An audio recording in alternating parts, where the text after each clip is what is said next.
הפועל שלנו, של הייצור שלנו, הולך לייצור. אז לכן מאוד חשוב להרחיב את הקשרים. ההשקעה שלנו בתערוכות היא השקעה מאוד אומנם כבדה ויקרה, אבל משתלמת בסופו של דבר. המוצרים שלנו זוכים להצלחה בינלאומית, המותג מתפתח בצעדי ענק. המטרה שלנו זה להוציא את מוצרי מדינת ישראל, את הקוסמטיקה של ישראל לעולם כולו.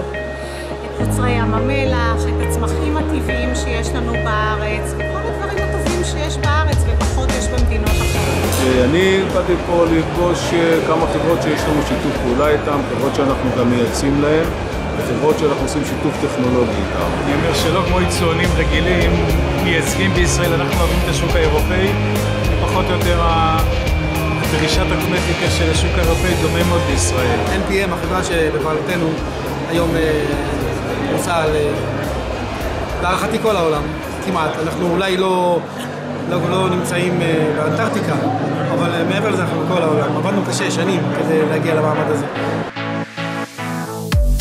בולוניה זה המקום למצוא קוסמטיקה מכל העולם, גם מישראל, גם מיפן, גם מאירופה, ולהבין מה הטרנדים הנוכחים, מה אנשים מחפשים בשוק, מה אנשים רוצים, מה אנשים קונים ומה מוכר. השנה זה פעם השנייה שאנחנו משתתפים בתערוכה בבולוניה. אנחנו שמחים להיות באיבנט הגדול הזה, שפה יש לנו אפשרות להיפגש בשוק הגדול של ביוטי. הכנו מכונות חדשות שמשתייכים לקטגוריה אלמה ביוטי.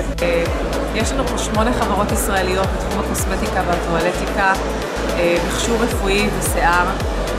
אנחנו מציגים פה בביקן ישראלי, כתבנו כל החברות הישראליות, שמטרתנו בעצם לקדם את החברות, את היצואנים ישראלים בכל העולם, ובפרט בתערוכה הזאת באירופה, בבולוניה, להביא קניינים ומפיצים, לקשר בין החברות לבין המפיצים הפוטנציאליים, ולקדם את החברות כמה שיותר לעסקים מעבר לים. למרות שמתי שמסתכלים על נתוני היבוא, נראה שישראל ואיטליה, בעצם ישראל לא מייבאת מאיטליה כל כך הרבה, עיקר היבוא מאיטליה הוא בתחום של פרייבט לייבל, כלומר חברות שפחות מוכרות בישראל, כי הן בעצם מייצרות לחברות גדולות, חברות כמו אינטרקורס, והן מייצרות בעצם לחברות כמו שנל וז'יוונשי, והן בעצם נוכחות בארץ בלי שבעצם נדע שהיבוא מאיטליה. אז כך שבעצם שיתופי הפעולה בין איטליה לישראל הם מאוד מאוד חזקים.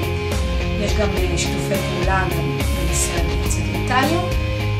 מטרתנו בעצם הייתה לקדם את כל הדבר הזה, ואנחנו מקווים שתהיה שוב משלחת נוספת בשנה הבאה.